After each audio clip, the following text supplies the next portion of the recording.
네, 안녕하세요. 안녕하세요. 우리 각자의 가정에서 또 이렇게 예배당에서 3부 예배 나오신 여러분을 환영합니다. 이 시간 함께 자리에서 일어나서 너무 피곤하거나 몸이 불편하지 않으시다면 함께 자리에서 일어나서 하나님을 찬양하면서 우리 예배를 시작했으면 좋겠습니다.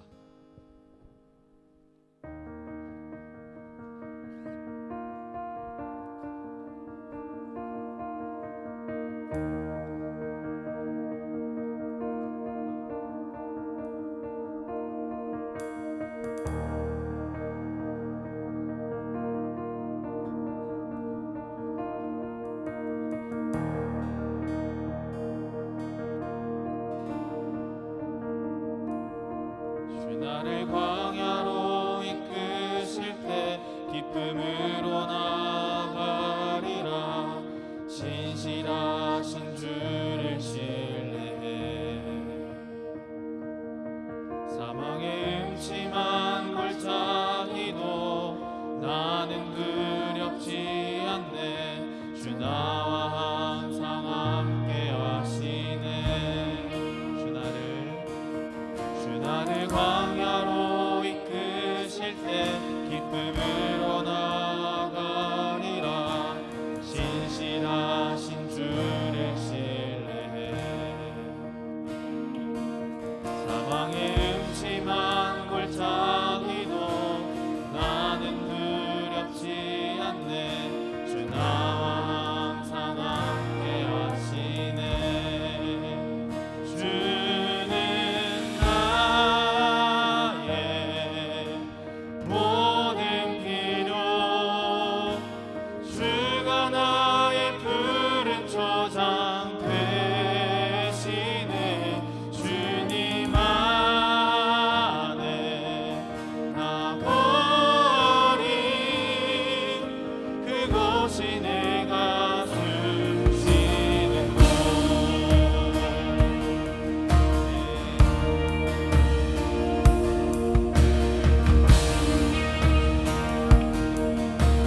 시간 함께 기도하면서 계속해서 예배했으면 좋겠습니다.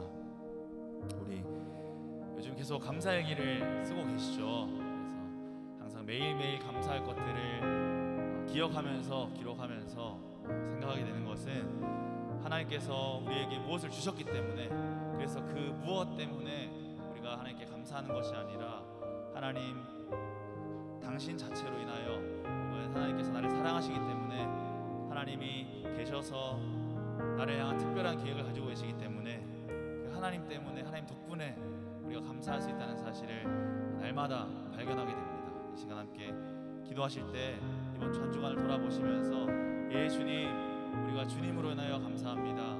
주님이 나의 쉴만한 물가 되십니다. 주님이 나의 푸른 초장 되십니다. 주님이 나의 모든 필요 되십니다.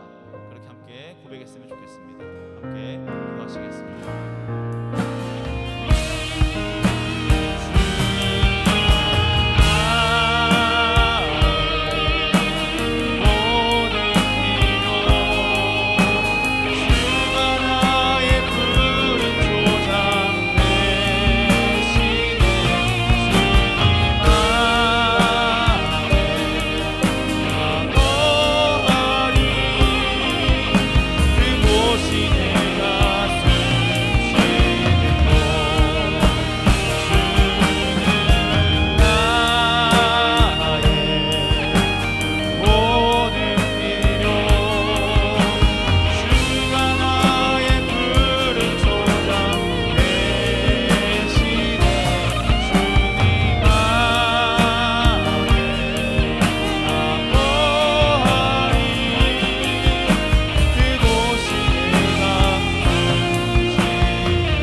우리의 유일한 감사 제목 되시는 예수 그리스도 이름으로 기도드립니다. 아멘.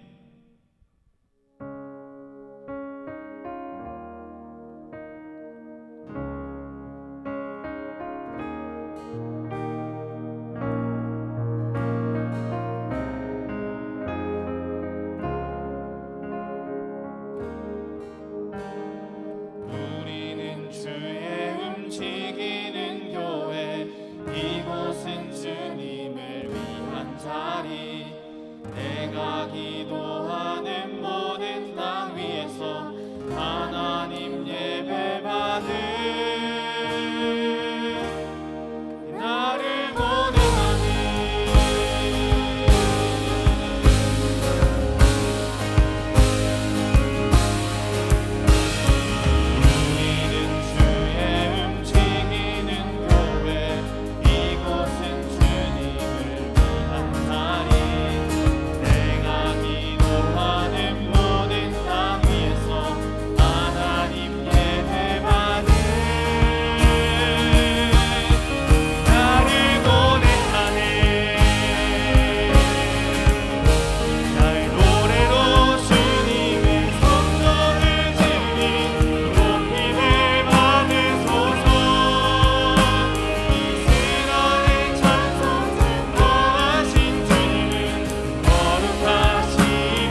주님 다시 오실 그날까지 우리 가슴에 새긴 주의 십자가 사랑 나의 교회를 사랑케 하네. 주의 교회를 향한 우리 마음 희생과 포기와 가난과 고난 하물며 죽음조차 우릴 막을 수 없네. 우리 교회는 이 땅의 희망. 교회는 교회되게 예배 예배되게 우리 사용하소서. 진정한 불행의 날 오늘 임하도록 우리 사용하소서.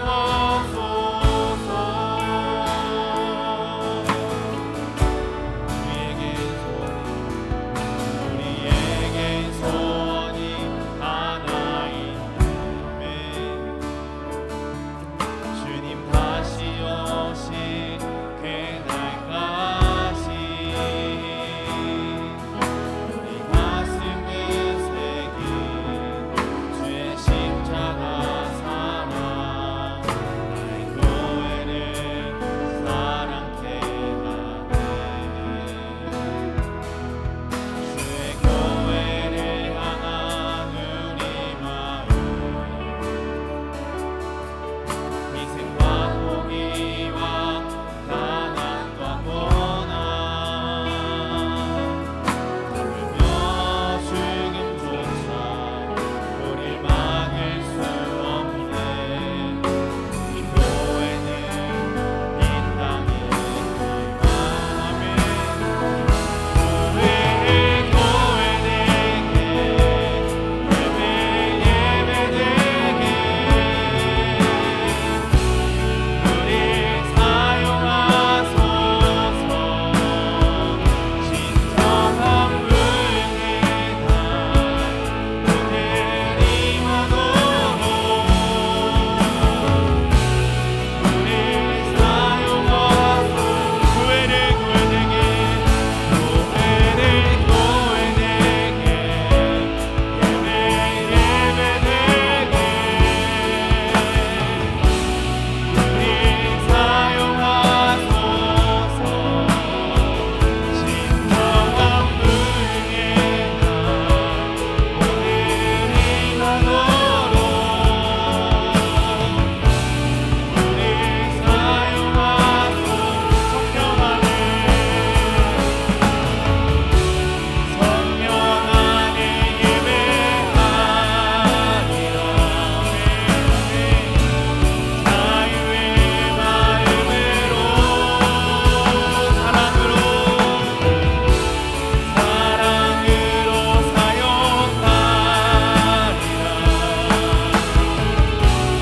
교회는 생명이니 교회를 교회되게 예배 예배되게 우리 사용하소서. 진정한 불행의 날 오늘 임하도록 우리 마지막으로 고백하겠습니다. 교회를 교회되게 교회를 교회되게 예배 예배되게 우리 사용하소서. 진정한 불행의 날 오늘 임하도록 우리 사용하소서.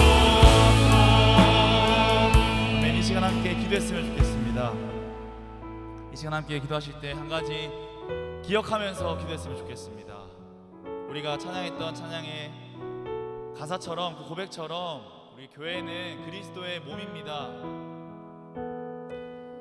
그래서 우리가 말로만 단지 글자로만 그리스도의 몸이 아니라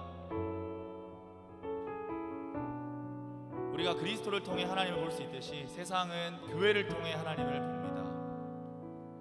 우리 이 시간 함께 기도하실 때 하나님, 내가 그 교회를 대하는 나의 마음이 희생과 헌신과 사랑과 봉사가 되게 하여 주십시오. 하나님, 우리가 총회를 합니다. 그리고 내년 사역을 작정합니다. 그리고 말씀을 듣습니다. 이 시간 내가 그 말씀에 순종하여 우리 그리스도의 몸된 교회를 위하여 나의 삶을 헌신합니다. 다시 한 번 더 나의 삶을 온전히 헌신할 것을 결단합니다. 하나님, 나의 고백과 나의 삶을, 나의 헌신을 받아주세요. 그렇게 함께 기도했으면 좋겠습니다. 기도하시겠습니다.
사랑하는 하나님 아버지, 감사와 찬송과 영광을 올려드립니다.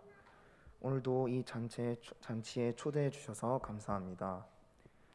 하나님의 은혜 안에서 플리마켓을 잘 마무리하게 하심을 감사합니다. 마켓 보인동을 통해서 우리 지역 사회가 서로 물건을 통용하고 재산과 소유를 팔아 각 사람의 필요를 따라 나눠주며 함께 모여 기쁨으로 떡을 떼고 먹으며 하나님 나라의 공동체를 잘 보여주고 닮아가기를 소망합니다. 그리하여 온 백성에게 칭송을 받고 하나님께 칭찬받는 교회 회복의 역사 또한 있기를 소망합니다. 하나님과 동행하며 하나님을 닮아가려 힘쓰지만 여전히 우리의 마음으로, 입으로, 행동으로 죄를 짓습니다. 제 몸에 배어 습관이 되어버린 항상 같은 죄를 반복하는 죄인입니다. 우리의 죄를 회개하오니 긍휼히 여겨 주시옵소서. 하지만 예수 그리스도의 피로 우리를 구속하시고 용서하시어 죄에서 자유하였음을 기억함으로 죄책감과 패배감에서 머물러 있지 않기를 소망합니다. 영적 전쟁에서 더 이상 패배하는 것이 아니라 다시 일어나 죄와 싸워 승리하는 삶을 살아가기로 다짐하고 소망합니다. 하물며 이 싸움이 우리의 힘으로 싸우려 하는 것이 아니라 하나님의 말씀과 성령 하나님을 의지하여 능히 이기게 하옵소서. 하나님, 저희는 너무나 혼란한 시대 속에 살아가고 있습니다. 절대적인 것은 거부하고 자신이 옳다 생각하여 창조주이신 하나님을 부인하고 진리이신 예수님을 거부하는 세상 속에 살고 있습니다. 하나님의 순리를 거스르고 자신의 유익과 탐욕만을 위해 살아가는 이 어지럽고 혼란스러운 세상을 주님 불쌍히 여겨 주시옵소서. 하나님께 순종하겠다고 고백하지만 세상과 타협하려 하고 세상에 굴복하는 우리의 연약함을 긍휼히 여겨 주시옵소서. 이렇게 어지럽고 흔들리는 세상 가운데에서도 흔들리지 않는 영원한 말씀이신 예수 그리스도를 굳게 붙잡고 하나님의 약속을 굳게 믿음으로 버티게 하시고 이 세상 속에 빛과 소금의 역할을 잘 감당해내는 우리가 될 수 있도록, 또한 교회가 될 수 있도록 언제나 함께해 주시옵소서. 여전히 코로나로 어려움을 겪고 있습니다. 속히 이 바이러스를 거두어 주시고 이 어려움을 우리가 잘 극복하고 감당하게 하시고 계속해서 늘 긴장하며 방역에 힘쓰는 우리 될 수 있도록 해주시옵소서. 하나님, 또한 저희 교회가 여러 사역을 하나님의 은혜 안에서 잘 감당해내고 있습니다. 그 중에서도 다음 세대를 위한 사역들을 주님 손에 맡깁니다. 믿음의 선배된 우리가 먼저 마음과 뜻과 힘을 다하여 하나님을 사랑하고 섬기게 하시고 다음 세대를 위하여 열심히 기도하고 사랑하며 또한 최근 시작된 백 프로그램과 유초등부 방과후 사역들을 잘 감당하게 해 주시옵소서. 그리하여 우리가 다음 세대들이 하나님 나라 공동체를 교회와 가정 안에서 잘 실현하는 사랑이 꽃피는 교회가 될 수 있게 해 주시옵소서. 말씀을 듣습니다. 말씀 전하시는 구비권 목사님께서 성령의 충만함을 받아 진리의 말씀을 잘 전하게 하시고 말씀 듣는 우리 또한 성령 충만하여 말씀을 잘 듣고 그 뜻을 깨달아 순종의 삶으로 이어지는 시간 되게 해 주시옵소서. 또한 말씀에 잘 순종하여서 일상의 경건을 잘 실천해내는 하나님의 아름답고 거룩한 백성들 되게 해 주시옵소서. 언제나 우리와 동행하시고 함께 하실 줄 믿으며 이 모든 말씀 우리를 구원하시고 부활하신 예수님의 이름으로 기도드립니다. 아멘.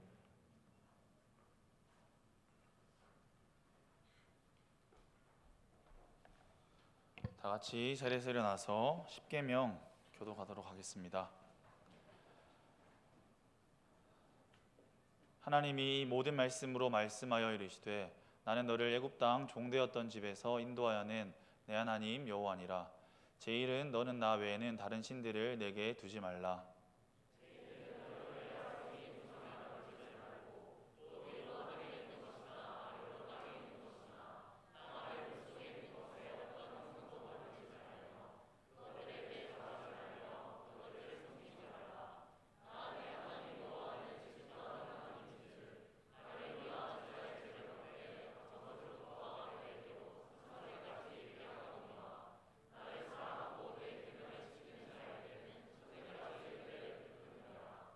제3은 너는 내 하나님 여호와의 이름을 망령되게 부르지 말라.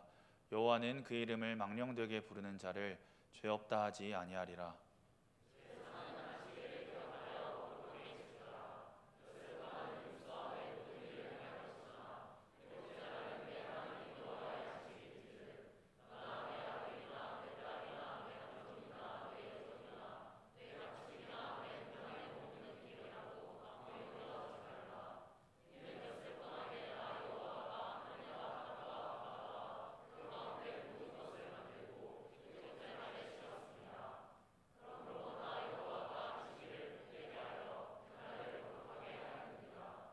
제5는 내 부모를 공경하라.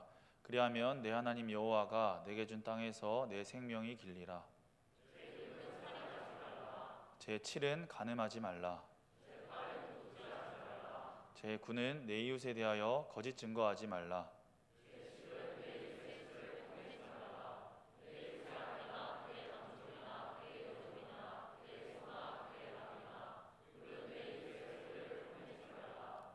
예수께서 이르시되 내 마음을 다하고 목숨을 다하고 뜻을 다하여 주 너의 하나님을 사랑하라 하셨으니 이것이 크고 첫째 되는 계명이요 둘째도 그와 같으니 내 이웃을 내 자신같이 사랑하라 하셨으니 이 두 계명이 온 율법과 선지자의 강령이니라. 아멘. 네, 이 시간에는 박성민 형제 나오셔서 특송하도록 하겠습니다.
네, 안녕하세요. 신율빈 목장의 박성민입니다.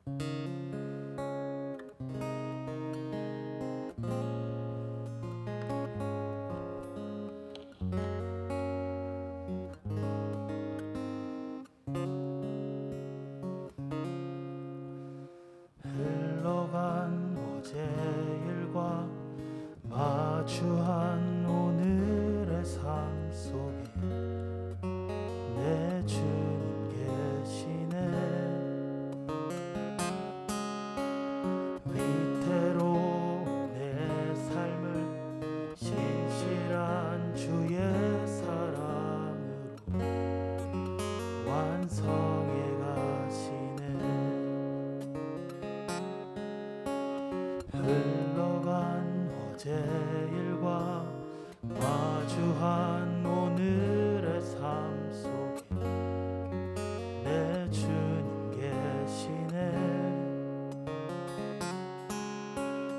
이태로 내 삶을 신실한 주의 사랑으로 완성해 가시네. 창조의 사랑이 나를 빚으시고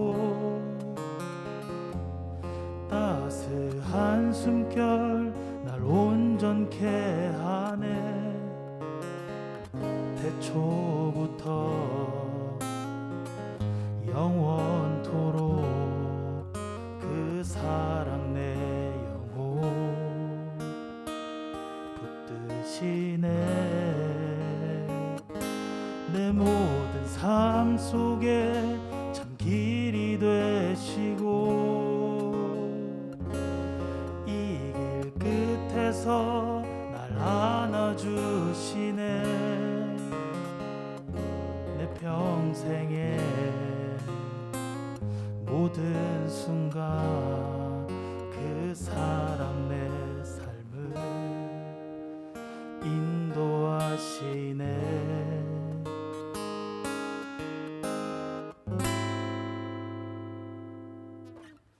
내 삶의 주인이라 깊어진 하루의 끝에서 나 고백하리라.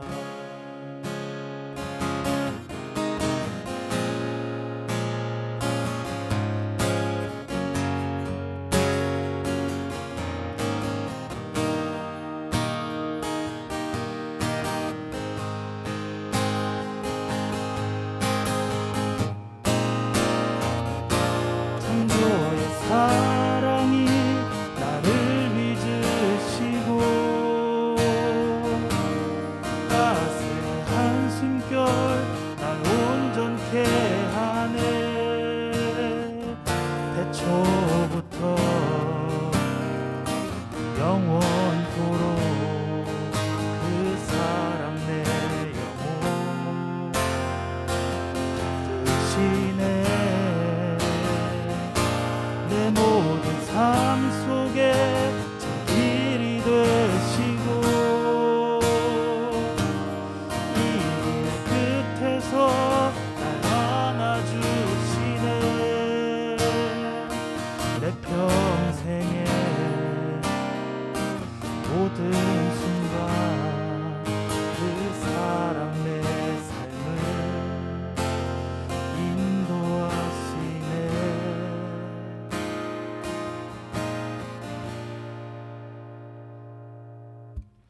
내 삶의 주인이라 깊어진 하루의 끝에서 나 고백하리라. 내 삶의 주인이라 깊어진 하루의 끝에서 나 고백하리라.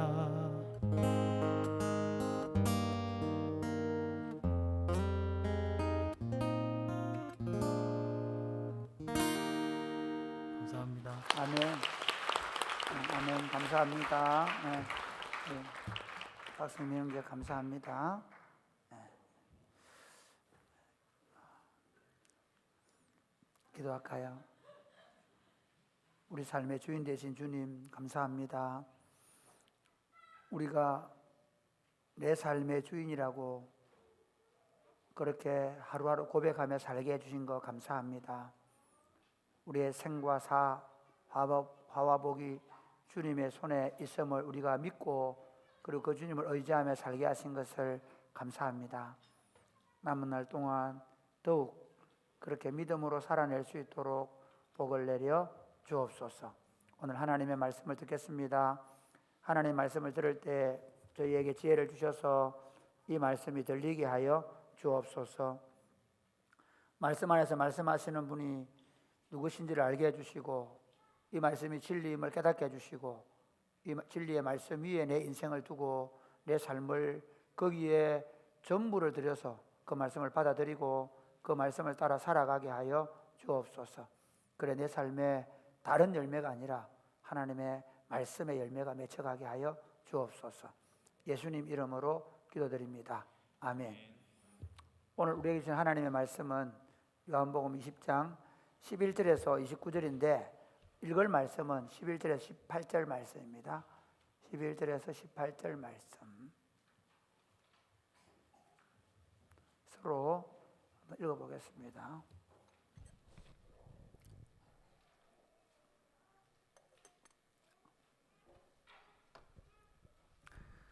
마리아는 무덤 밖에 서서 울고 있더니 울면서 구부려 무덤 안을 들여다보니 흰옷 입은 두 천사가 예수의 시체에 누웠던 곳에 하나는 머리편에 하나는 발편에 앉았더라. 천사들이 이르되 여자여 어찌하여 우느냐 이르되 사람들이 내 주님을 옮겨다가 어디 두었는지 내가 알지 못함이니이다. 이 말을 하고 뒤로 돌이켜 예수께서 서 계신 것을 보았으나 예수이신 줄은 알지 못하더라. 예수께서 이르시되 여자여 어찌하여 울며 누구를 찾느냐 하시니 마리아는 그가 동산지기인 줄 알고 이르되 주여 당신이 옮겼거든 어디 두었는지 내게 이르소서 그리하면 내가 가져가리이다. 예수께서 마리아야 하시거늘 마리아가 돌이켜 히브리 말로 라보니 하니 이는 선생님이라는 말이라. 예수께서 이르시되 나를 붙들지 말라. 내가 아직 아버지께로 올라가지 아니하였노라. 너는 내 형제들에게 가서 이르되 내가 내 아버지 곧 너희 아버지 내 하나님 곧 너희 하나님께로 올라간다 하라 하시니 막달라 마리아가 가서 제자들에게 내가 주를 보았다 하고 또 주께서 자기에게 이렇게 말씀하셨다 이르니라. 아멘. 여러분 인생 최대의 문제가 뭐라고 생각하십니까? 코로나입니까? 경제적으로 좀 더 잘 살게 되는 것입니까? 아니면 우리가 어떤 이념이나 어떤 사상을 가진 나라를 만드는 것입니까? 인간 최대의 문제는 죽음입니다. 사람들은요, 뭐 어떤 거창한 꿈을 얘기하고 어떤 대단한 이야기를 하고 어떤 이상적인 국가에 대한 얘기를 하지만 실제로 자신의 죽음을 앞두고는 그 모든 것이 아무것도 아님을 느끼는 존재입니다. 사람들이 죽음의 문제를 해결하지 못하고 그 죽음의 권세 아래 눌려서 살 때에는 세상에 있는 어떤 제도도 어떤 사상도 어떤 혜택도 사실은 의미가 없을 때가 있습니다. 여러분 우리나라에 아주 돈이 많았던 부자가 몇 년 동안 병상에 누워 있다가 돌아가셨죠. 그런데 그의 부는 그의 생명을 좀 더 연장시켜 주는 것이었습니다. 물론 그가 살아가는 과정에서 좀 더 편리한 것도 많이 있었을 것이고 그가 쾌락을 원할 때 그의 돈이 그에게 쾌락을 갖다 주었을 수 있을지 모르지만 그러나 실질적으로 그가 죽음의 권세를 이기지는 못했습니다. 어떤 권력도 어떤 정치에도 마찬가지입니다. 그러므로 사실 반대로 얘기하면요, 모든 철학, 모든 사상 또는 모든 종교가 어디에 집중하고 있습니까? 어떻게 하면 이 죽음을 극복할 수 있을까 하는 것입니다. 어떻게 하면 영생을 얻는가 하는 것입니다. 거기에 모든 포커스가 맞춰져 있습니다. 뭐 여러분 젊으니까 뭐 나는 죽음에 대해서 별로 생각할 거 없어. 아직 내가 살 날이 100년은 남아 있으니 뭐 일단 한 20살짜리들은 120년 산다고 하니까 150년 산다 그러나? 하여튼 뭐 그렇게 생각하십니까? 꼭 그렇지 않습니다. 사실은요, 우리가 어느 한순 아무리 젊은 친구들도 사고, 질병, 여러 가지 문제로 짧은 인생을 살다 갈 수 있습니다. 지난주에 등록한 한 자매는 자기가 사랑하던 친구가 23살인데 암으로 죽게 되어서 그 친구가 간 하나님 나라에 자기 들어가기 위해서 지난주에 처음 교회 오고 이번 주에 등록하고 아르바이트 때문에 3부 예배 올 수 없어서 1부 예배 드리고 갔습니다. 좋은 크리스찬이었습니다. 예수 잘 믿었습니다. 근데 23살의 꽃다운 나이에 하나님의 부르심을 받아서 갔습니다. 놀랍게도 그 자매가 가는 모습을 보고 또 한 친구가 전혀 예수님과 관계없던 친구가 예수님을 믿겠다고 돌아와서 예수님을 지난주 설교 듣고 이번 주에 바로 제가 전하는 이 부활의 메시지를 듣고 갔습니다. 분명한 것은 이것입니다. 모든 인생은 한 번 죽는 건 사람에게 정해져 있는 것입니다. 그리고 그 후에는 반드시 심판을 받게 될 것이라고 성경은 말합니다. 그런데 우리가 믿는 예수님은 우리가 좀 더 질 나은 삶, 우리가 좀 더 경제적인 윤택한 삶, 우리가 좀 더 성공적이고 그럴듯한 삶, 우리가 좀 더 많이 기뻐하고 마음의 평안을 얻을 수 있는 삶을 약속한 정도가 아니라 우리가 믿는 예수님은 우리에게 영생과 부활의 길을 약속하셨다는 사실을 믿으시기를 바랍니다. 우리가 예수를 믿는 것은 결국 영생과 부활을 예수님이 주실 것이라고 믿고 예수님을 믿는 것입니다. 우리가 예수를 믿는 궁극적 목적은 영생과 부활입니다. 예수님은 이 영생과 부활의 길을 내시기 위해서 하늘 보좌를 버리시고 이 땅에 오시고 33년 동안 우리와 함께 사시고 그리고 마지막에 십자가에 죽으심으로 우리를 위한 속죄의 제물이 되어서 죽으시고 그까지는 다 해요.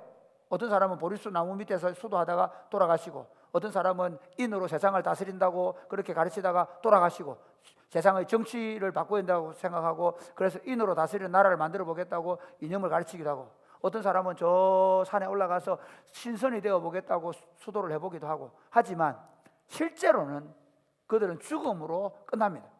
그런데 놀랍게도 예수님은 십자가에 죽으셨을 뿐만 아니라 그 죽으심에서 다시 살아나셔서 실제로 자신이 살아나신 모습을 사람들에게 보여주시고 제자들에게 보여주시고 그리고는 그 모습을 본 제자들이 예수님으로 말미암아 부활의 약속을 받고 그리고는 그 예수님이 하늘로 올라간 기록이 오늘 우리가 가지고 있는 성경의 기록입니다.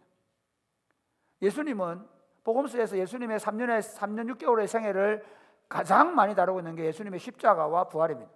이번 주, 다음 주, 그 다음 주 계속해서 지난주에 한 2주 전에 우리가 예수님의 부활에 대한 설교를 들었는데 이제 예수님의 그 부활하신 예수님이 어떻게 사람들을 만나시고 왜 만나셨는가 하는 내용들을 좀 다루어 볼 생각입니다. 부활하셔서 제자들을 만나주신 예수님. 오늘 본문에는 예수님이 세 그룹을 만납니다. 하나는 첫 번째는 막달라인이라고 하는 마리아를 만나시고 그리고 또 10명의 제자들을 만나시고 그리고 또 의심 많은 도마를 만나 주셨습니다. 이 각각 만나 주시는 방법이 좀 다르고요. 똑같이 만났지만 왜 이런 식으로 예수님 만났을까를 생각해 보면서 부활하신 예수님께서 제자들을 만나신 이유를 한번 생각해 보기를 원합니다. 부활하신 예수님이 제자들을 만나시는 이유 첫 번째는 예수님을 향한 사랑의 마음을 회복시키기 위해서입니다. 우리가 안다 그러면 뭐 안다고 얘기합니까? 내가 그 내용을 지적으로 이해한다는 걸 안다고 얘기합니다. 그렇죠? 그래서 뭐 1 더하기 1은 2다는 걸 안다. 이게 어떤 방식일까요? 이건 헬라적 사고방식입니다. 쉽게 말하면 이성적으로 합리적으로 이해되어서 아는 것만을 안다고 말합니다. 그럼 물어보겠습니다. 우리 자매들이 형제들한테 아내들이 남편한테 내 마음 몰라? 그래 얘기하죠. 그거 어떻게 알아? 아니 그 마음을 어떻게 계산할 수 있어? 그렇죠? 여자들 주로 그렇게 말하잖아요. 남편들이 뭐라고 합니까? 아직도 모르겠나? 예, 모릅니다. 30년 살아도 모르겠습니다. 도대체 그들의 마음은. 왜냐하면요, 이 여자들은 사고방식이 이성적으로 합리적으로 설명되어져서 알아지는 게 아니기 때문에 여성들은 감정적으로 아는 걸 안다고 생각하는 거예요. 그래서 여러분 실제로 남자들 보고 뭐라 했나 다그치면 안다 하죠. 99% 거짓말입니다. 모릅니다. 모르면서 급하니까 일단 진정을 시켜야 되잖아. 그럼 또 이렇게 묻잖아. 또 그런 사람이 있다. 뭘 아는데 물어봐요. 그때부터 급당합니다. 아무도 모르거든. 실제로 몰라요. 이게 아는 방식의 차이라는 걸 얘기하는 거예요. 사실은요, 기독교가 서양에 들어가면서 기독교를 자꾸 어떻게 하냐면 합리적으로 설명해서 알려고 한 거예요. 그래서 자꾸 이성적으로 성경을 많이 알면 예수님을 알 거라 생각하는데 아니에요. 기독교적 알면 뭐냐면요, 사랑으로 아는 거예요. 사실 아내를 사랑하는 만큼 알게 됩니다. 그러니까 아내들을 분석해서 이렇게 행동할 때는 이런 거야. 그렇게 알려고 하는 접근하는 남자들은 다 실패입니다. 어떻게? 마음의 상태가 어떤지를 알아주려고 노력해야 됩니다. 이제 답이 나오십니까?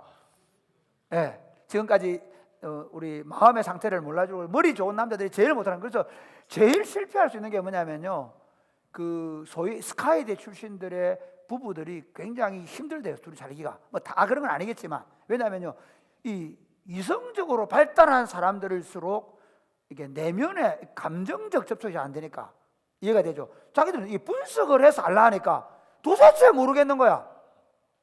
어떻게 알아줘야 돼요?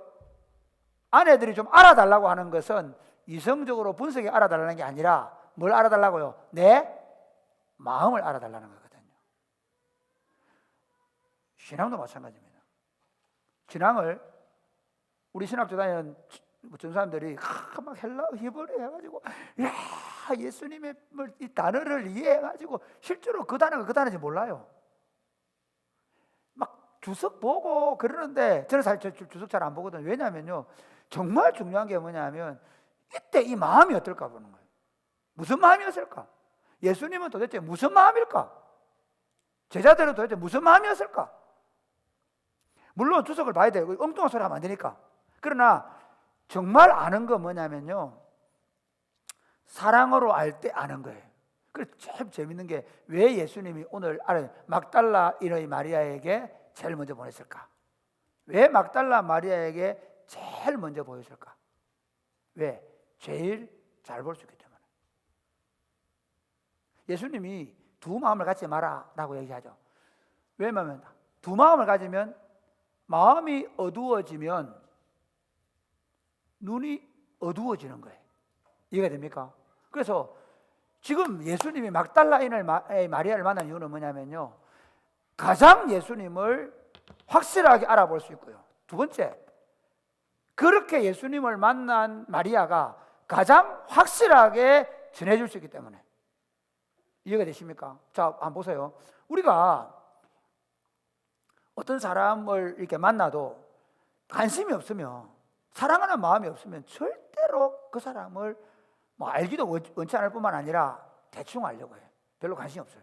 근데 진짜 사랑하면 어때요? 그 사람을 정말 알고 싶고, 또 알고 나면 어떻게 내가 알았다, 저 사람 마음 알았다고 얘기할 수 있는 거예요. 그렇죠? 오늘 자 보세요. 막달라 마리아하고 다른 제자들하고, 자 8절부터 한번 보세요. 8절, 20장 8절부터 10절까지 시작. 그때야 무덤에 갔던 그 다른 제자도 들어가 보고 믿더라. 그들은 성경에 그가 죽은 자 가운데서 다시 살아나야 하리라 하신 말씀을 아직 알지 못하더라. 이에 두 제자가 자기들의 집으로 돌아가니. 자 보세요. 마리아가 예수님 시대가 없어서 난리가 난 거잖아요. 그래가지고 베드로하고 요한하고 데려왔죠. 베드로 요한 들어왔는데, 요한 들어가다가 없으면 어떡하지? 이거 뭐 무덤에 들어간다니 겁이 나가지고 서 있잖아요. 베드로 확 뛰어 들어갔죠. 요한 뛰어 들어갔죠. 없는 거야. 살펴봤어요. 그리고 베드로하고 요한이 어디 갔지 생각했겠죠. 그 다음에 어떻게 했어요? 주변에 한번 살펴봤겠죠. 그렇죠? 안 그렇겠어요. 당연히. 그리고 나서 어떻게 했을까요? 없네. 어떡하지? 남자들 주로 보이는 반응이 뭐예요? 어차피 여기 있어봐야 똑같잖아요. 어디 집으로 가는 거죠. 이해가 됩니까? 이 이성적인 남자들 베드로하고 요한은 찾아봐 없는 거야. 없네, 웃잖아. 정말 아이고 이제 집에 간 거예요. 어차피 여기 남아 봐야 다시 있다는 생각을 못 하는 거죠. 그런데 왜 막달라 마리아는 남았을까요? 여자분들 왜 남았을까? 예? 찾고 안 찾고의 문제가 아니에요. 잃어버린 상실감. 그 사랑하는 연인을 잊어버린 상실감이 아무것도 못하게 한 거죠. 그리고 반드시 찾고 싶은 마음이 있는 거예요. 여기는 이성이 작동하지 않아요. 사랑하는 마음이 작동하고 있는 거예요. 이해가 되시겠습니까? 그래서 막달라 마리아에 남아있습니다, 실제로. 그리고요, 더 재밌는, 자 11절 보세요. 11절 같이 시작. 마리아는 무덤 밖에 서서 울고 있더니 울면서 구부려 무덤 안을 들여다보니 자, 막달라인의 마리아는 보세요. 베드로와 요한은 와서 보고 없네. 아무리 찾아봐도 없단 말이에요. 그리고 둘러보다가 집에 갔어요. 근데 마리아는 첫 번째 마리아가 한번 들어가 봤죠. 아무리 처음에 얼마나 놀랐겠어요. 찾아봤을 거 아니에요. 그죠? 그 다음에 어땠어요? 두 번째는 베드로와 요한 데리고 와서 또 찾았죠. 네, 또 없어요. 베드로와 요한 찾아와가지고 같이 둘러봤지만 없어요. 그러고는 이제 하염없이 우는 거예요. 울고 울면서. 그럼 또 어때요? 혹시나 싶어서 또 들어봐 본 거죠. 혹시나 싶어서. 이게 막달라인인 마리아의 생각이에요. 마음이. 이해가 됩니까? 근데 실제로 마리아가 예수님을 정말 그렇게 사랑했냐? 예. 그렇게 했습니다. 자, 누가복음 8장 한번 보실까요? 8장 1절부터 3절입니다. 같이 읽어보실래요? 시작. 그 후에 시작. 그 후에 예수께서 각 성과 마을에 두루다니시며 하나님의 나라를 선포하시며 그 복음을 전하실세 12 제자가 함께하였고 또한 악귀를 쫓아내심과 병고침을 받은 어떤 여자들 곧 7 귀신이 나간 자 막달라인이라는 마리아와 헤롯의 청지기 구사의 아내 요한나와 수산나와 다른 여러 여자가 함께하여 자기들의 소유로 그들을 여러분, 예수님이 전도사역을 시작할 때, 예수님이 전도사역을 시작할 때, 그때 이 예수님의 전도사역에는 두 팀이 있었어요. 한 팀은 뭐예요? 예수님의 12 제자입니다. 이들은 예수님과 함께 사역을 하면서 훈련을 받았죠. 한 팀은 어떤 사람이라고 얘기합니까? 예수님의 후원부대예요. 요즘으로 말하면 뭘까요? 여전도회. 여전도의 원제가 바로 여기 있습니다. 여전도회가 뭐합니까? 예수님이 필요한 양식을, 예수님이 필요한 옷들을 공급해 주는 거예요. 여전도회가. 그 여전도회 회장이 누구예요? 막달라 마리아죠. 이거 보세요. 막달라 마리아 어떻게 예수님을 섬겼댔습니까? 7 귀신이 들렸다가 7 귀신이 들렸다는 말은 무슨 말이냐면요, 완전히 귀신에게 사로잡혀서 거의 정신병자처럼 살아가다가 예수님을 만난 거죠. 그리고 정신이 온전히 된 거예요. 그렇기 때문에 그는 일생을 그리스도를 위해서 살겠다고 결정했을 수 있습니다. 그리고 요한나와 수사도 마찬가지. 이 사람들이 몸이 아팠거나 귀신에 들려있다가 회복된 사람들이에요. 그래서 이 사람들은요, 예수님의 제자들은 예수님의 훈련을 받으면서 전도도 하고 했지만 실제로 이 사람들은 어떻게 하냐면 자기의 재산을 가지고, 자기 소유를 가지고 예수님의 전도단을 먹여 살린 거예요. 자, 보세요. 여러분, 이게 조금만 좀 이해하면 됩니다. 왜 하나님께서는 여자들에게 아이를 수유를 하겠을까? 왜 하나님은 여자들에게 아이들에게 밥을 해주고 이렇게 하겠을까? 왜 하나님께서는 대부분이 여자분들이 남편의 밥을 해주겠을까? 물론 남자들이 잘하는 분들, 그건 거의 99.9%가 아니고 0.01% 정도 하죠. 예. 왜 그럴까? 이게 이런 마음이에요. 제가 볼 때는, 자, 보세요. 우리 여자분들이 아이들을 수유할 때 그냥 뭐 대충 이게 아니죠. 그 안에 뭐가 들어있어요? 사랑이 안 들어있어요. 못합니다. 내가 우리 애를 키우는 걸 보니까 와, 여자를 진짜 고생해요. 자다가 일어나면 저거, 자다가는 내가 우리 오늘 키울 때는요, 와, 일하다 마누라 죽겠다 싶더라고. 사람이 아이를 하나 키운다는 게 이게 쉬운 일이 아니야. 밤에 자다 일어나자. 유아기 때 보면 애가 2시간, 3시간마다 애기 저녁을 먹잖아요. 그럼 체력적으로 그렇게 딸려도 그걸 먹여 키우거든요. 그리고 여러분 이유식 할 때 한번 보세요. 얼마나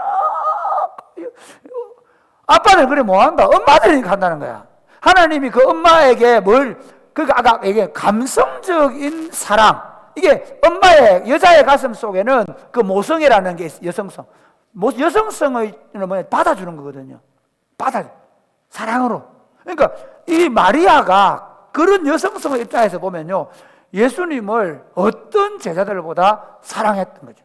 그래서 예수님의 필요를 다 채워주면서 지내다가 예수님이 돌아가시고 나니까 제일 먼저 막달라 마리아와 이 수산나와 이런 사람들이 같이 가는 거예요. 그리고 예수님 실제가 없어졌어요. 제자들은 찾아보다가 없으니까 집으로 돌아갔는데 여기 남아있는 거죠. 예수님을 찾겠다고. 없으면 식음을 전폐하는 거예요. 아이고 밥도 좀 먹고 찾아봐야지, 그런 것도 없는 거예요. 예수님 그분이 없으면 자기 인생이 없는 것 같은 상황을 지금 말씀합니다. 막달라 마리아는 그런 상황이었습니다. 그랬을 때, 자 12절부터 한번 볼까요? 같이 읽겠습니다. 한번 18절까지 쭉 읽어보겠습니다. 시작. 예수의 시체니었던 곳에 하나는 머리편에 하나는 발편에 앉았더라. 천사들이 이르되 여자여 어찌하여 우느냐. 이르되 사람들이 내 주님을 옮겨다가 어디 두었는지 내가 알지 못함이니이다. 이 말을 하고 뒤로 돌이켜 예수께서 서 계신 것을 보았으나 예수이신 줄은 알지 못하더라. 예수께서 이르시되 여자여 어찌하여 울며 누구를 찾느냐 하시니 마리아는 그가 동산지기인 줄 알고 이르되 주여 당신이 옮겼거든 어디 두었는지 내게 이르소서. 그리하면 내가 가져가리이다. 예수께서 마리아야 하시거늘 마리아가 돌이켜 히브리 말로 라보니 하니 이는 선생님이라는 말이라. 예수께서 이르시되 나를 붙들지 말라. 여기까지 해보겠습니다. 재미있는 건 뭐냐면요, 예수님 이제 마리아가 너무 울다가 혹시나 싶어가 들어가 봤는데 거기 천사가 둘이 있고 뒤에 예수님이 서 계셨죠. 그런데 그 사람을 동산지기인 줄 알고 왜 울고 있냐? 왜 울고 있느냐? 여기 운다는 단어가요. 예수님이 울고 밖에 있다가 하염없이 울고 있다가 그 다음에 울면서 동굴 안으로 들어가고 그러죠. 그리고 천사가 예수님이 보고 왜 울고 있냐? 그러니까 지금 이 막달라 마리아에게는 울음이 마치 눈물이 폭포수처럼 흘러 그치지 않는 거예요. 그 상황 속에서 예수님과 이렇게 우리 주님이 시체를 잊어버렸습니다. 혹시 당신이 가져갔습니까? 가져갔으면 저에게 주십시오 라고 얘기하니까 마리아야 라고 말합니다. 여기서 마리아야. 자 보세요. 이 어떤 의미인가 하면요, 이런 거예요. 사랑하는 선생님이 이제 제자를 정식으로 부르는 거예요. 대화를 나누다가 마리아야, 라본이라는 말은 내 선생님, 내 사랑하는 마음으로 라본이 선생님. 그러면서 어떻게 해요? 칵 끌어안았죠. 그러니까 얘야 나라, 발을 끌어안았더니 얘야 나라죠. 바로 그런 상태예요. 여기서 저는 예수님이 마리아야 라고 부르시고 그 마리아가 라보니 라고 부른 장면을 좀 생각해 보려고 해요. 사랑하는 자가 사랑으로 그 사랑의 마음을 깨우는 거죠. 여러분, 우리 부부간에 혹시 다투다가 있잖아요. 막 하잖아요. 그때 우리 남편들이 여보, 조금 음성을 낮춰가, 여보, 그건 다른 언어예요. 당신의 말이야 이러다가, 그러면 여자분도 아내도 어떻게 합니까? 그래, 당신은 모자란 거 있다고 막 이렇게 하잖아. 그리고 어떻게 조금 진정하고 여보라고 부를 때, 다영아 이래 부를 때, 그때는 언제냐면 그때 그 대구동산 비호동산 옆에 거기서 있잖아. 사랑을 고백할 때 그때를 생각해야 돼. 그때는 부르는 언어가 달라지는 거죠.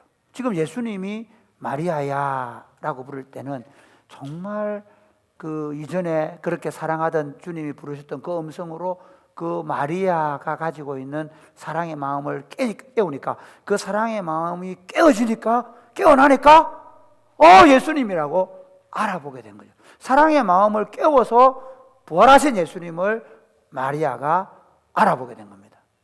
이걸 나중에 좀 더 설명하게 될 텐데요. 여기서 중요한 게 있습니다. 그러면 왜 예수님은 마리아에게 꼭 나타나시냐? 사랑하니까, 나를 제일 사랑하니까. 맞는 말이지만 단지 편애하는 마음 때문에 한 건 아닙니다. 사람들이 잘못 이해하는 것 중에 하나가 뭐냐면요, 예수님이 막달라 마리아를 정말 제일 사랑했고, 막달라 마리아 예수님 정말 사랑해가 예수님이 막달라 마리아에게 제일 먼저 만나주셨다. 예수님이 사랑의 마음이다. 맞아요. 그런데 자 보세요. 그 이유가 있단 말이에요. 사랑하지 않으면 덜 보여요. 사랑하지 않으면 그 마음을 볼 수 없습니다. 우리가 인격적인 관계, 사람들과 부부간에도 마찬가지입니다. 여러분 남편 마음이 안 보이고 아내 마음이 안 보이고 여러분 목사님 마음이 안 보이고 그런 건 뭐냐면 여러분의 마음에 다른 게 들어가 버리면 안 보입니다. 우리 청년들 가끔 야 뭐 하지 마라 이러는데 딱 나 이거야. 내가 사랑하는 게 딱 생겨버리면, 내가 가지고 싶은 게 딱 생겨버리면 그 다음부터는 무슨 말을 해도 안 들어와요. 엄마든 아빠든, 심지어 엄마의 사랑을 못 믿어요. 아빠의 사랑을 안 받아들여요. 이해가 되십니까? 지금 예수님이 왜 막달라 마리아에게 하셨냐? 가장 사랑하는 자에게 가장 잘 보일 수 있기 때문에, 가장 사랑하는 자에게 예수님의 부활을 보여줌으로 가장 확실히 믿을 수 있기 때문에, 사랑하는 마음으로 보아야만 보이는 것이 예수님이고 예수님의 십자가와 부활이고, 그 사랑하는 마음으로 증거될 때 제대로 전해줄 수 있기 때문입니다. 자, 한번 보세요. 마가복음 16장 한번 보세요. 16장 9절에서 11절 시작. 예수께서 안식 후 첫날 이른 아침에 살아나신 후 전에 7 귀신을 쫓아내어 주신 막달라 마리아에게 먼저 보이시니, 마리아가 가서 예수와 함께하던 사람들이 슬퍼하며 울고 있는 중에 이 일을 알림에, 그들은 예수께서 살아나셨다는 것과 마리아에게 보이셨다는 것을 듣고도 믿지 아니하니. 나중에 보면요, 예수님이 그 뒤에는 아예 책망을 하십니다. 분명히 보이셨고 심지어 보여주셨음에도 불구하고도 믿지 못하는 사람이 있다는 거예요. 여러분, 그런 경우 많이 있죠. 왜 그럴까요? 우리 사람이 똑같습니다. 사랑하면요, 그 사람이 무슨 말을 해도 믿어줘요. 따라와줘요. 그렇죠? 그런데 사랑하는 마음이 없이 보면 에이, 저 뭐 있는 거 아니야? 저 왜 나한테 저러지? 똑같은 거예요. 예수님이 자기를 가장 사랑하는 마리아에게 나타나신 이유는 그가 가장 예수님을 정확하게 볼 수 있기 때문입니다. 사랑하는 여러분, 신앙은 그리스도를 알면 우리가 얼마나 이해력이 뛰어난가, 얼마나 오랫동안 예배당에 다녔는가가 아닙니다. 얼마나 그분을 사랑하는가입니다. 종종 이런 경우 있습니다. 같이 결혼해가 10년을 살았는데 어느 한순간 도대체 이 사람을 모르겠는 거야. 왜 그럴까요? 그 마음에 사랑이 식었을 가능성이 많습니다. 가만 보세요. 여러분, 왜 그러면 결혼하기 전에 그 사랑을 고백할 때 그 자매만 보면 가슴이 벌렁벌렁 뛰노? 그아를 위해서는 왜 내가 목숨을 다 걸겠다는 생각이 드노? 그게 뭐죠? 사랑하니까 그 마음이 보여. 그 마음이 보이면 어떻게 해? 그 사람, 그 친구의 욕구를, 그 자매의 마음을 다 해준단 말이야. 그런데 딱 10년을 살고 20년을 살았으면 더 깊어져야 되는데 어떻게 돼요? 한쪽의 마음이 닫혀버리면 그때부터 안 보이는 겁니다. 저는 신앙생활도 그렇게 생각합니다. 여러분, 지금까지 그 사랑을 간직하고 계십니까?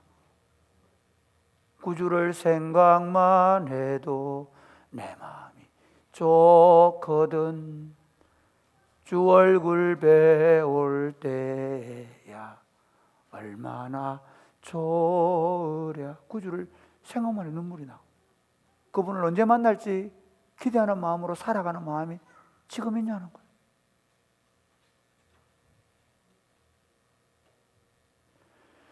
기독교의 타락은요, 우리가 대면 예배 못 드리려 하니까 그러면 다 유튜버들 예배 드리는 그게 타락이 아닙니다. 기독교 회복은요, 와, 우리가 언제 100% 대면 예배 드릴 수 있냐? 그거 아닙니다. 지금 한국교회 회복은 어디 있어야 되냐면요, 이 세상과 이 세상을 사랑하던 우리의 마음이 하나님께로 돌아오는 것입니다. 할렐루야. 여러분, 예수님을 더 알아가면 알아갈수록, 아니, 인생을 살아가면 살아갈수록 더 예수님을 깊이 알고 더 그 십자가와 그 부활의 의미를 더 깊이 알기를 원하십니까? 그러면 간단합니다. 더 사랑하십시오. 더 순수하게 그분만을 사랑하십시오. 하나님을 마음을 다하고 성품을 다하고 힘을 다해서 사랑하십시오. 그러면 그분이 보입니다. 반대로 요즘 내가 신앙이 없고 요즘 내가 자꾸 다른 것들이 더 좋아 보이고 왠지 예배 드리는 것, 신앙생활 하는 게 별 재미가 없고, 기도를 해도 기도가 응답이 안 되는 것 같고, 아니 기도가 재미가 없고, 말씀을 읽어도 그렇게, 여러분, 저는 성경을 읽다가 많이 울었거든요. 요즘에 다시 제가 성경을 읽고 틈만 나면 스마트폰에서 아예 누구하고 얘기하다가 넘기고 있어요. 그렇게 해보려고, 미쳐보려고. 내가 더 깊이 그분을 알아가야 돼요. 그렇게 할 때 열리는 것입니다. 예수님이, 부활하신 예수님이 막달라 마리아를 만나주신 것은 그에게 사랑을 다시 회복시켜주는, 부탁드립니다. 여러분 안에 이 사랑이 더 깊어져 가시기를 주님의 이름으로 축복합니다. 혹시 신앙생활 하면서 그냥 뭐 재미있어서 교회 다니다 열심히 축구도 하고 열심히 하니까 재미있게 교회 나오시는 분 계십니까? 이제부터 그분과 사랑을 시작하십시오. 잠언 8장 17절에 보면 나를 사랑하는 자들이 나의 사랑을 입으며 나를 간절히 찾는 자가 나를 만날 것이라. 그분과 사랑을 시작하시고 그분과 이미 사랑을 시작하셨던 분들은, 이전에 그 첫사랑이 있는 분들은 그 사랑을 회복하십시오. 반드시. 그래야 여러분의 인생 가운데 그 예수님으로 인하여 더 풍성한 삶을 살게 될 줄로 믿으시기를 바랍니다. 그게 없으면 다른 걸 찾습니다. 그게 없으면 더 만나는 걸 찾습니다. 그러나 그리스도 외에는 우리 인생의 진정한 행복과 기쁨과 만족과 영생과 부활은 없습니다. 그 그리스도를 알고 그 그리스도를 찾고 그 그리스도 안에서 참된 행복을 누리시기를 바랍니다. 두 번째 보면 부활하신 주님이 예수님을 만난 이유는 온전한 신앙 고백을 받으시기 위해서. 이게 어떤 의미인가 하면요, 참 재미있습니다. 우리는 똑같이 예수님을 생각합니다. 이게 참 나는 기독교 공동체가 정말 재미없는 게, 뭐 교회 나오고 11조 하고 그럼 뭐 이러지 하면 되지 뭐 그렇게 생각하는 분들이 계십니다. 아닙니다. 똑같은 신앙이 아닙니다. 신앙은요, 그 깊이가 다릅니다. 아까 사랑의 얘기는 그런데 하나님은 어떻게 하냐면요, 그 신앙의 깊이를 달리하는 하고 있음에도 불구하고 그 달리하는 사람들이 결국에는 그 예수님을 만나서 그 예수님 안에서 바른 신앙 고백을 하며 살아가기를 원하십니다.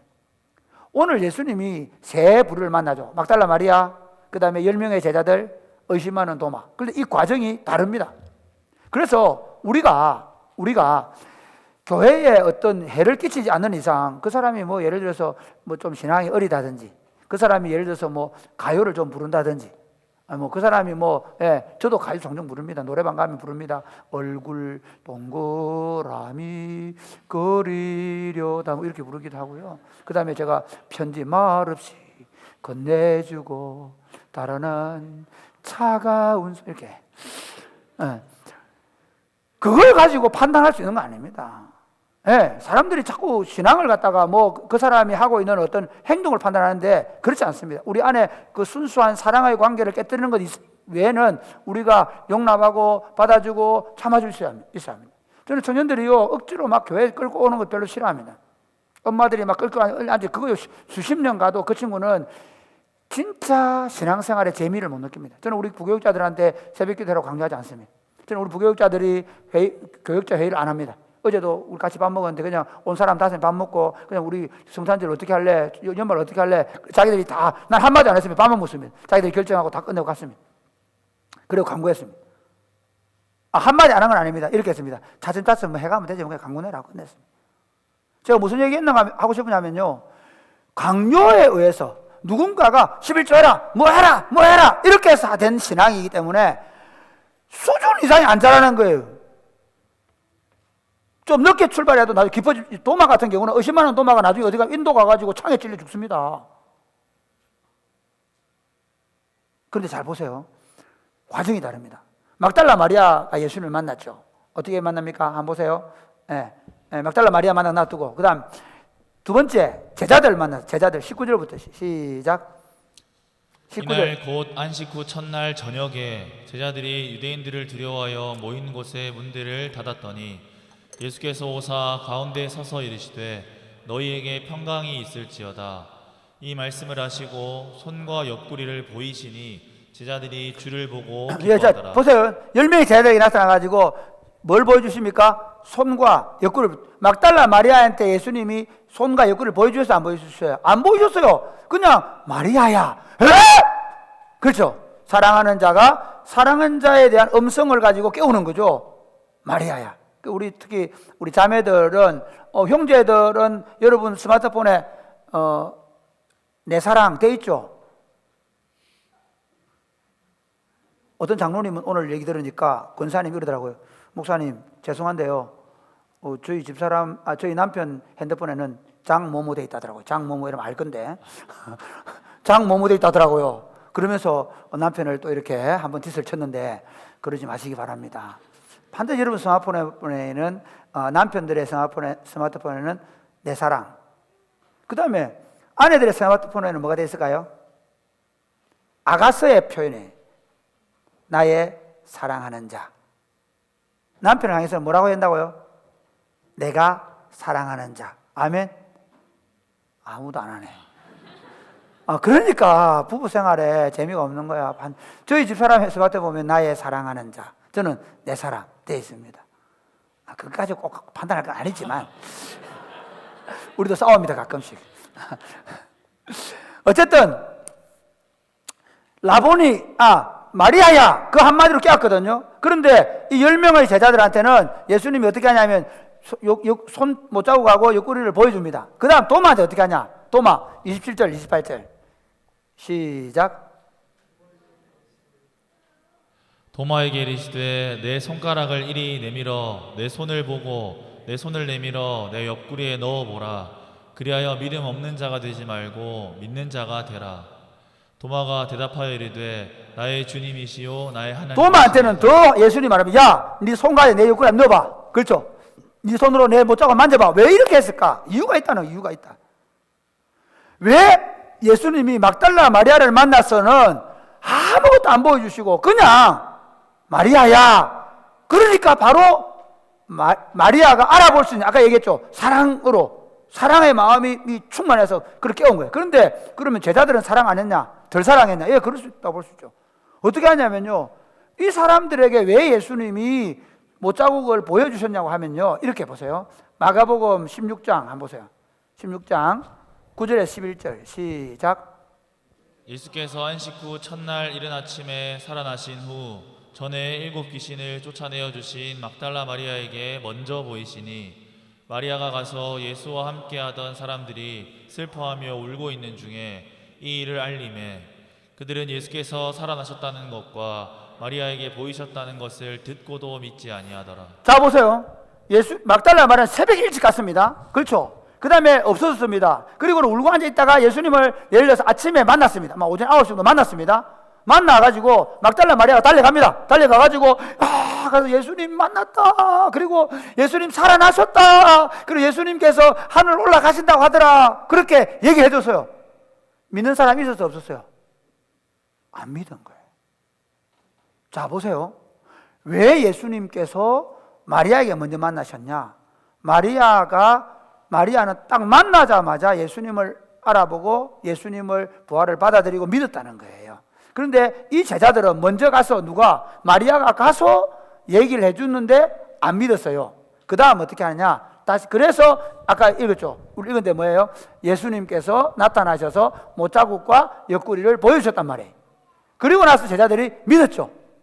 그리고 나서 도마는 어떻게 했을까? 도마는 왜 이렇게 할까? 자 보세요. 24절 한번 보세요. 24절 시작. 요한복음 20장 24절 12 제자 중에 하나로서 디두모라 불리는 도마는 예수께서 오셨을 때에 함께 있지 아니한지라. 계속해서 다른 제자들이 그에게 이르되 우리가 주를 보았노라 하니 도마가 이르되 내가 그의 손에 못자국을 보며 내 손가락을 그 못자국에 넣으며 내 손을 그 옆구리에 넣어보지 않고는 믿지 아니하겠노라 하니라. 그러니까 이제 9시나 돼서 만났단 말이에요. 그러고 나서 달려가서 제자들에게 얘기를 해줬습니다. 제자들이 처음에는 못 믿었어요. 그러다가 어떻게 저녁 무렵 돼가지고 예수님께서 10명의 제자들을 만나 주었습니다. 그리고 예수님을 만났다고 하니까 도마는 이미 그 전에 9시 무렵에 마리아가 일려주었을 때는 거기 있었을 거예요. 그런데 도마가 볼일 보러 간 사이에 이제 제자들에게 와서 제자들에게 예수님이 못자국과 옆구리를 보여주면서 야, 내가 보여주니까 부활을 받아들이게 된 거예요. 그래서 이제 도마가 너 어디 갔대? 예수님 금방 다녀가셨는데 우리가 직접 그 옆구리도 보고 그 못자국도 봤다. 그래, 나는 못 믿겠다. 나는 직접 그 손을 내가 옆구리에 넣어볼 거야. 직접 내가 만져볼 거야. 이렇게 말을 한 거예요. 그래서 8해 이후에 예수님이 나타나셔서 자, 그러면 내 한번 옆구리 한번 봐라. 손 넣어봐라. 내 손 못자국 한번 만져봐라. 이렇게 된 거죠. 자, 여기서 우리가 생각해야 될 게 있습니다. 왜 예수님은 이 과정을 거치시냐? 자, 마지막 29절 말씀. 29절 시작. 예수께서 이르시되 너는 나를 본고로 믿느냐? 보지 못하고 믿는 자들은 복되도다 하시니라. 이게 우리는 이 본문을 읽을 때 안 보고 믿는 게 더 복되다 이렇게 생각하죠. 그런 뜻이 아닙니다. 그게 아니고 이런 겁니다. 어떻게 보면 예수님은요, 이 막달라 마리아 그 다음에 10명의 제자들, 그 다음에 도마 순서로 이 믿는 자들의 부류를 다르게 만들어놨어요. 반대로 얘기하면 예수님의 부활이 얼마나 확실한지를 3단계를 거치면서 확인시켜준 역사적 사실을 보여주는 거예요. 어떤 거냐면 막달라 마리아는 너무 사랑했기 때문에 부활하신 예수님을 보자마자 알아보는 거예요.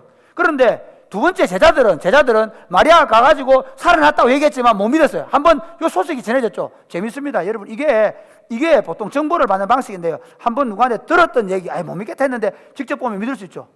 바로 보는 것보다. 그래서 예수님은 그 방법을 선택한 겁니다. 먼저 마리아 가서 말하게 만들어 놓고, 그리고 나서 어떻게 해요? 직접 보여주시는 거예요. 그리고 도마는 어떻게 됐어요? 마리아 얘기 들었죠.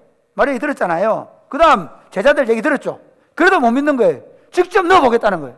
그래서 여드레 이후에 직접 나타나서 그럼 넣어봐. 그래서 믿었던 거예요. 그러면 우리가 그 소식을 접할 때 어떻게 듣겠습니까? 와, 확실하구나.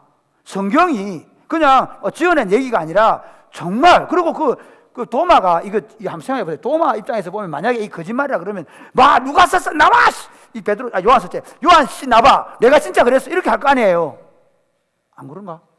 고린도전서에 보면 그렇게 나와 있어요. 뭐냐면요, 이 중에 태반이 살아있다. 그 고린도전서를 쓸 때 요한은 살아있고요. 그 다음에 제자들도 살아야 될 가능성이 많아요. 왜냐, 그때가 AD 한 50년 후반대, 60년 초반대, 50년 후반대니까 살아있단 말이야. 난리 나죠, 거짓말이면.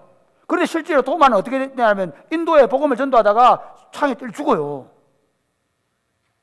그렇기 때문에 우리가 접하는 이 복음의 예수님의 부활이 얼마나 확실한 역사적 사실인가를 우리에게 전해주기 위해서 예수님은 이렇게 3단계를 거쳐서 우리로 하여금 바른 신앙 고백을 하게 하셨다는 사실을 믿으시기를 바랍니다.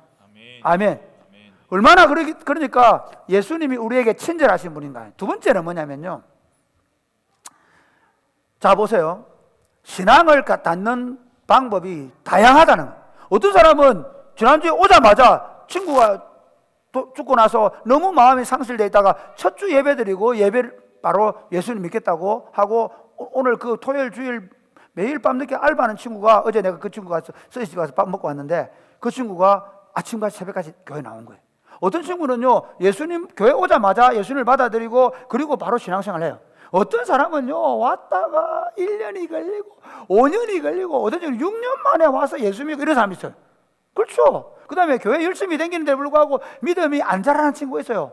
그런데 이때 로마 12장이 뭐라는지 아십니까? 비판하지 말아라 그래요. 적어도 누가 어떻게 신앙 때문에, 신앙이 없는 것 때문에 비판하면 안 된다는 거죠. 이해가 됩니까? 왜? 어떻게 만날지 몰라. 할렐루야. 아멘. 어떻게 만날지 몰라. 그리고 그가 어떤 사람은요 10년 만에 만나가지고 그 다음부터의 인생은 진짜 그리스도를 살 수 있단 말이에요. 그러니까 도마가 그렇죠. 의심 많은 도마가 어떻게 했겠습니까? 그 다음부터는 야, 예수님 부활 못 믿겠다는 나와봐. 나도 못 믿는다 했다. 그 누가 그랬습니까? 바울도 그렇잖아요. 바울도 예수의 부활을 못 믿겠다는 자들, 나도 그렇다. 그래서 바울은 다닐 때마다 나는 포행자였고 폭행자였고 나도 핍박자였고, 나는 죄인 중에 괴수다. 내가 예수 믿는 사람을 잡아 죽인 놈이다. 그렇게 하고 다니는 이유가 뭘까요? 그만큼 그가 못 믿었던 거죠. 그래서 여러분, 우리가 복음을 전도할 때, 누군가가 복음을 받아들이지 않을 때, 교회 안에서 누가 믿음이 천천히 자라가고 잘 안 될 때, 그 사람 때문에 그것 때문에 그 사람을 비난하거나 비판하지 말라는 거예요.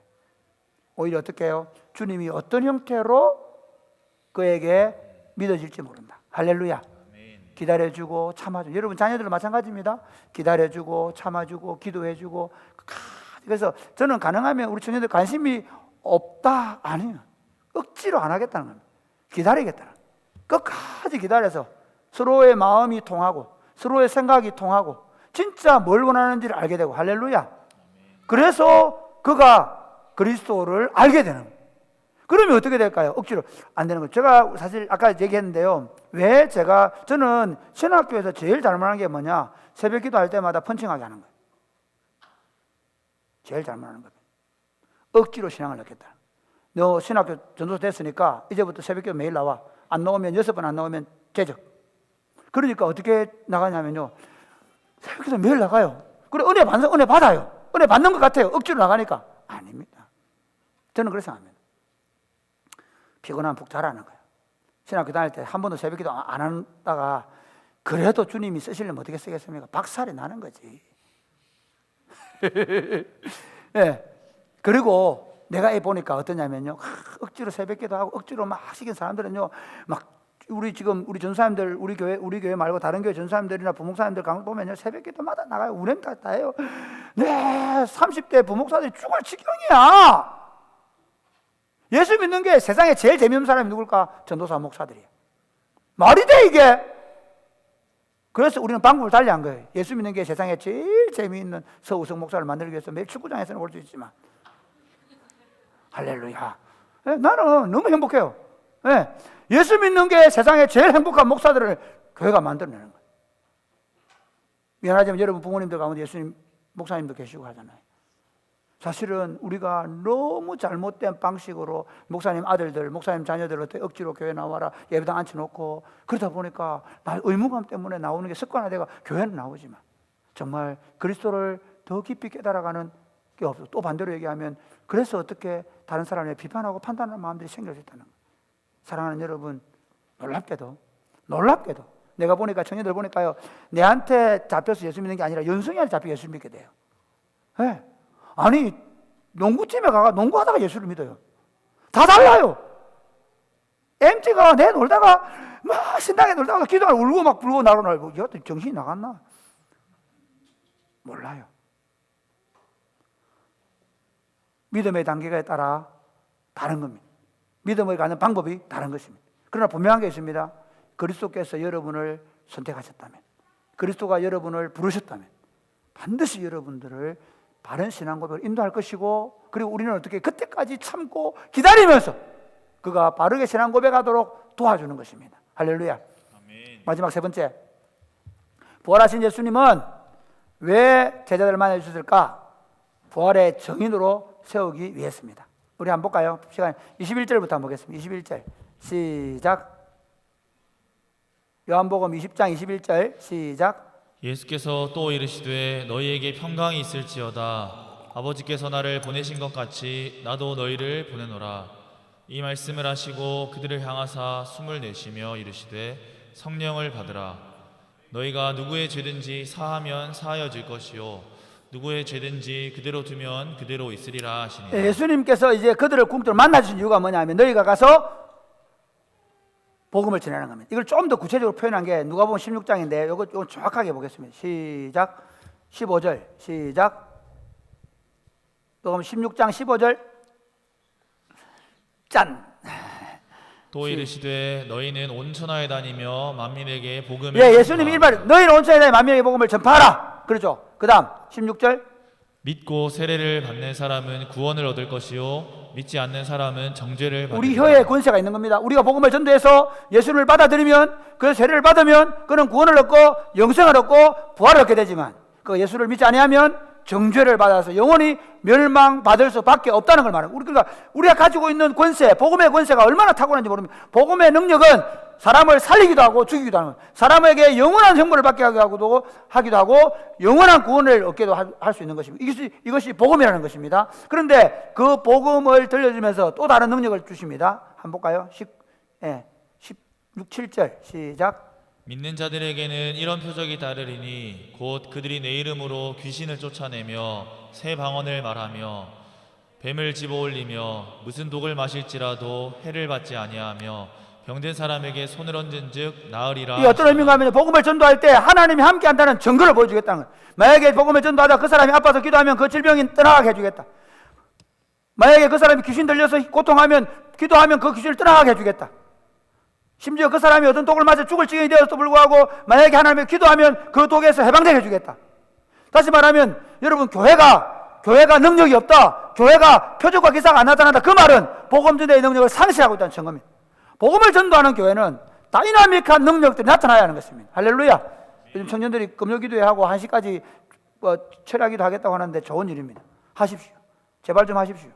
여러분의 능력이 나타나야 합니다. 사랑이 꼽히는 교회에 강력한 전도의 능력이 나타나야 할 줄로 믿으시기를 바랍니다.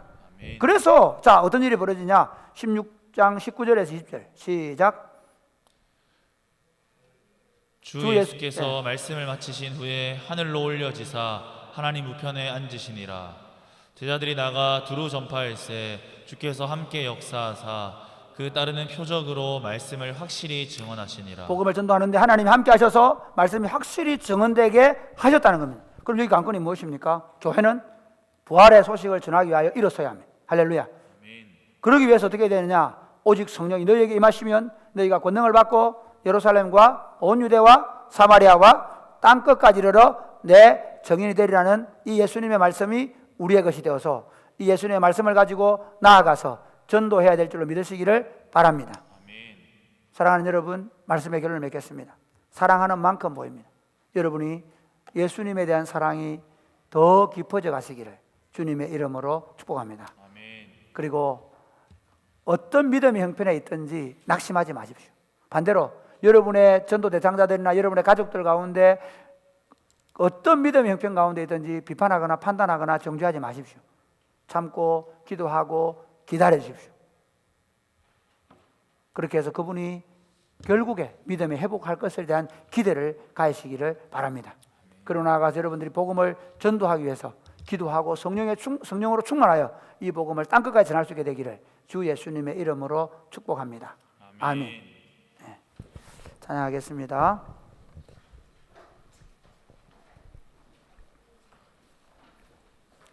우리 다 같이 일어나 찬양하겠습니다.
처음부터 주보열 날 정결케 하고 주보열 날 정결케 하고 주보열 날 자유케 하니 주보열 날 자유케 하니 주 앞에 나 예배하는 이 시간 나의 모든 것을 주께 드리네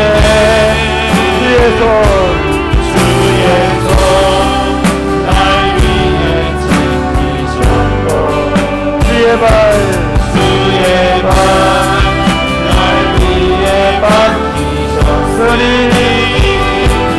이제는 내가 사는 것이 아니라 오직 주를 위해 사는 것이라.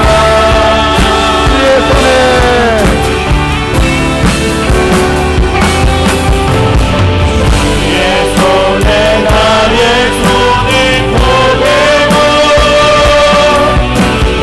주의 말에 나의 말을 보내어 주와 함께 죽고 주와 함께 살리라. 영원토록 다시 한번 주의 손에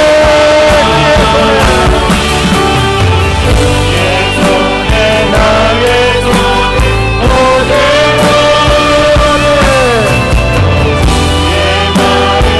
나의 말을 보내어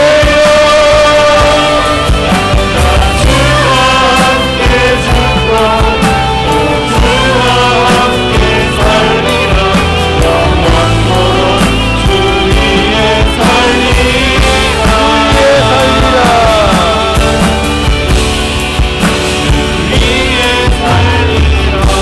사랑하는 여러분, 예수님을 사랑하십니까? 정말 그분을 진심으로 사랑하십니까? 사실 우리 안에 그런 뜨거움이 있었지 않습니까? 주님, 내가 주님을 위해 살겠습니다. 아무리 어렵고 힘든 일이 있어도 이 손 놓지 않겠습니다. 그런 마음이 있었지 않습니까? 인생을 살다 보면 나도 모르게 그 빛이 바래질 때가 있습니다. 오늘 이 시간 이렇게 한번 고백하면 좋겠습니다. 주님, 내가 주님을 사랑하는 거 주님이 아시지 않습니까? 주님, 이 사랑의 깊이를 더해가게 하여 주옵소서. 사랑으로 주님을 보고 사랑의 눈으로 공동체를 보며 우리 공동체가 더 순수한 사랑으로 서로의 신앙의 깊이, 신앙의 넓이에 대해서 비판하고 판단하지 않고 그가 어떤 모습이든 받아주고 사랑해주는 그런 아름다운 공동체가 되게 하여 주옵소서. 우리가 어떤 목적으로 사람을 대하지 않고 오로지 순수한 사랑의 마음으로 서로를 대하고 사랑하는 그런 공동체가 되게 하셔서 기필코 우리 공동체 안에 들어오기만 하면 누구든지 예수님을 믿는 믿음 가운데 자라서 결국 그리스도의 정인으로 세워서 나라와 민족과 열방을 복음할 수 있도록 해달라. 우리 한번 다 같이 기도하겠습니다. 기도하겠습니다. 하나님 아버지 감사합니다. 우리를 사랑해 주시고 우리를 예수님 안에 부르셔서 감사합니다. 하나님 아버지, 우리 안에 이 마음 주심을 감사합니다. 더 사랑하게 하옵소서. 예수님을 더 사랑하게 하옵소서. 아버지, 우리가 예수님을 더 사랑하게 하옵소서. 그 마음을 가지고 형제들을 사랑하고 형제들을 사랑하고 형제들을 기뻐할 수 있도록 도와주옵소서. 예수님, 그 복음을 우리가 더 잘 이해해서 땅끝까지 복음을 전도할 수 있도록 우리를 축복하시고 우리를 사용하여 주옵소서. 우리 가운데 주님이 역사하셔서 이 안에 하나님의 놀라운 일이 있을 수 있도록 주님 도와주시옵소서. 하나님 아버지 감사합니다. 부활하신 예수님을 우리에게 주셔서 우리가 영생과 부활을 받아들이고 영생과 부활의 믿음으로 살게 하신 것을 감사합니다. 주님, 주님에 대한 사랑이 더 깊어져서 이 믿음이 더 견고해지게 하여 주옵소서.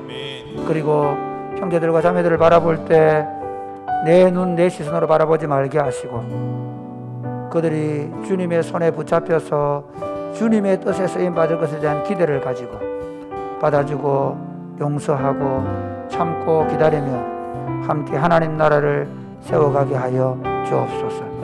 그래 교회 공동체 안에 순수한 사랑의 복음을 가지고 서로를 진심으로 사랑하면서 하나님 나라 공동체를 만들어 온 세상에 흩어버려서 세상을 복음할 수 있도록 도와 주옵소서. 그리고 우리 안에 오직 성령으로 충만함을 더하여 주옵소서. 사랑하는 마음으로 감사하는 마음으로 주님 앞에 11조와 감사의 예물과 선교 헌금을 드립니다. 그리고 우리가 교육관을 공사하는 일을 위해 헌금을 드립니다. 이 물질이 하나님 나라와 복음을 위해서 아름답게 쓰임받게 하여 주옵소서. 우리 청년들이 앞길을 위해 기도하고 경제적으로 어려운 형편 속에서 기도하는 가운데 있습니다. 하나님, 우리 청년들의 형편과 처지를 아시오니 이들의 앞날도 선하게 인도하여 주옵소서. 예수님 이름으로 기도드립니다. 아멘. 주 예수 그리스도의 은혜와 하나님 아버지의 크고 무한하신 사랑과 성령님의 교통하심이 사랑하는 주의 백성들과 저들의 자녀들 머리 위에 이제로부터 영원토록 함께 있을지어다. 아멘. 자, 광고하겠습니다. 광고 말씀은 우리 주보 뒷면을 참고해 주시면 감사하겠습니다. 오늘 저를 만나고 돌아가시길 원하시거나 등록하기를 원하시는 분들은 저를 만나 주시면 감사하겠습니다. 그 다음 각 기관 총회가 오늘 예배 후에 있습니다. 그 다음에 총회 장소는 보시고 하시면 되겠습니다. 재정부 모임 오늘 오후에 있고요. 그 다음에 사역 봉사 신청서가 있습니다. 여러분들께서 작성하셔서 한 사람이 한 봉사를 해주시면 감사하겠습니다. 모든 사람이 하나씩 봉사에 참여하셔서 그렇게 고맙겠습니다. 특별히 교육부서 봉사에 많이 참여해 주시면 고맙겠습니다. 부르유기 김장하니까 여전도 회원들은 참석해 고맙겠고, 연말 연상페스트 이번에 우리가 성탄절 발표는 안 하고 코로나 때문에 안 하기로 했고 각 부서별로 공동체별로 또는 목장별로 연말 영상 페스티벌 하기로 했습니다. 지금부터 잘 준비하셔가지고 많은 상품들이 준비되어 있다고 합니다. 기대를 많이 하고 있습니다. 좋은 작품들을 많이 내주시면 감사하겠습니다. 유튜브에서 여러분들의 작품이 온 동네를 떠돌고 다닐 겁니다. 여러분의 아이들이 얼마나 많이 검색하는지 모릅니다. 1년 동안 아이들의 손에서 여러분들이 보이게 될 겁니다. 그 다음에 성경 퀴즈 대회 하는 거 월요일 7시에는 교회 학교, 8시에는 장애들 하는데 많이 참석해 주십시오. 우리 이재무 형제 유미영 자매가 아이 윤호를 등남했는데 여러분 기도해 주시고 그리고 선물 많이 주셔서 전달해 주시면 고맙겠습니다. 인사하겠습니다. 이렇게 인사하겠습니다. 사랑으로 예수님을 전합시다. 예수님을 전합시다. 네, 우리 다 같이 서로에게 손을 뻗어서 너는 그리스도의 향기라. 우리 뭐야? 생일 누구지? 축복해 줄 사람 생일. 장진 맞습니다. 장진 맞습니다. 네. 자기가 손 저렇게 해야 돼. 자, 또 누굽니까? 또 누구 생일이죠? 오늘 장진만 있나? 장진 하나 받고 오케이. 자, 축복하겠습니다. 네. 우리 생일자 장진에게 손을 장진 또 있는 자매들 없나? 일단 축복하겠습니다. 네. 너는 그리스도의 향기라 함께 축복하도록 하겠습니다.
청년